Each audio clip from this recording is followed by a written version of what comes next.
Herkese tekrardan merhabalar. Kanalıma ve mutfağıma hoş geldiniz. Hamuru çok lezzetli, uzun süre bayatlamayan bu muhteşem tarifi mutlaka denemenizi tavsiye ederim. Tarifimize hiç bekletmeden hamurumuzu hazırlayarak başlayalım. 125 gram yumuşak tereyağı, yarım çay bardağı yoğurt, yarım çay bardağı sıvı yağ, 1 adet tam yumurta, 1 su bardağı toz şeker, 1 paket vanilya, 1 paket kabartma tozu, 1 tatlı kaşığı da karbonat ekleyelim. Tüm malzemeyi homojen olana kadar karıştıralım.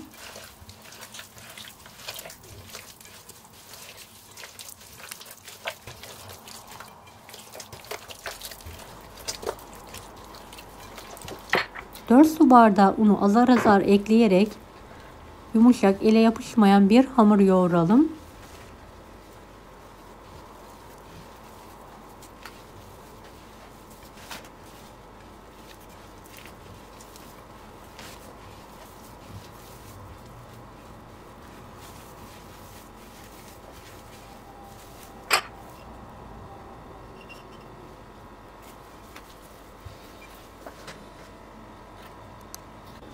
Evet, hamurumuz hazır. Gördüğünüz gibi tepsiye yayalım. 1 kase portakal kabuğu rendesi, 1 su bardağı fındık ceviz, 1 su bardağı yıkanmış kuru üzüm, 1 paket portakal aromalı küçük damla çikolatası. Özellikle portakal aromalı damla çikolatası kullanın. Gerçekten güzel bir lezzet veriyor. Evet, malzemelerimizi hamurun üzerine aldık ve hepsini güzel bir şekilde karıştıralım.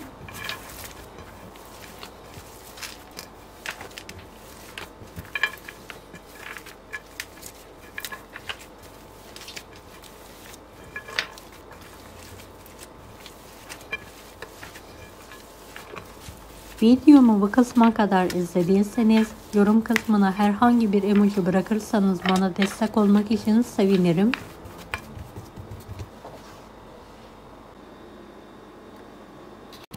Hamurumuz hazır. Hamurdan küçük parçalar kopartarak alalım.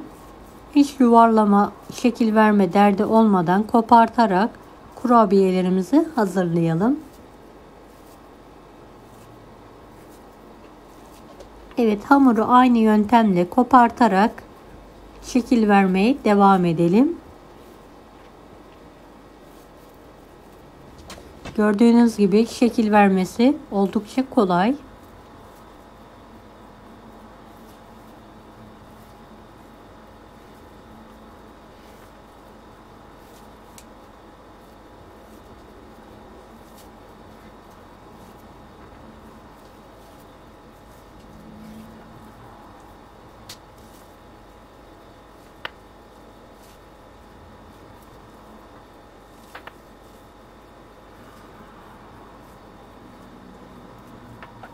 Evet, kurabiyelerimizin şekli hazır.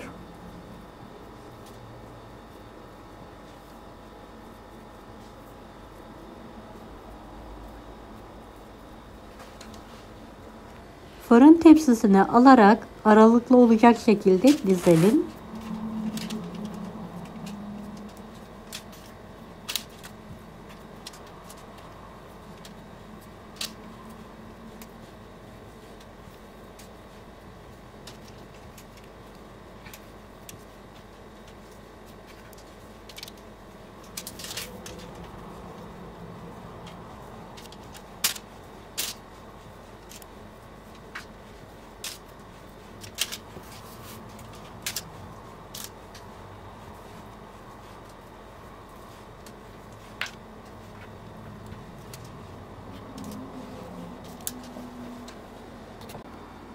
Kurabiyelerimiz artık fırına girmeye hazır. Önceden ısınmış 160 dereceli fanlı fırında 25-30 dakika hafif üzeri pembeleşene kadar pişirmeye bırakalım.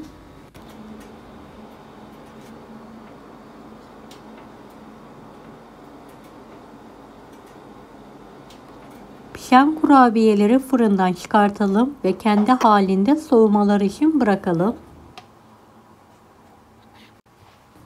Evet, kurabiyelerim artık yemeğe ikrama hazır. Bir tanesini yakından bölerek işini de sizlere göstermek istiyorum. Kıyır kıyır, bol malzemeli, çok lezzetli bir kurabiye.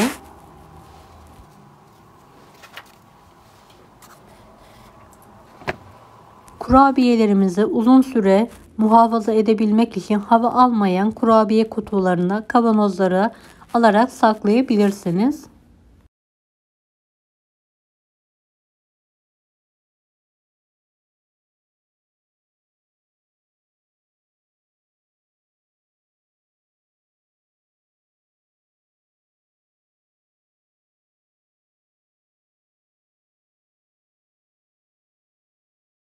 Evet, kurabiyelerim artık ikrama yemeğe hazır. Yanında sütlü kahve yaparak ikrama hazırlıyorum. Deneyecek olanlara şimdiden kolaylıklar dilerim. Kanalıma ücretsiz abone olmayı unutmayın. Bir dahaki videolarda görüşmek üzere. Allah'a emanet olun. Hoşça kalın. Daha farklı tarifler için bunları da izlemeyi unutmayınız. Afiyet şifa olsun herkese.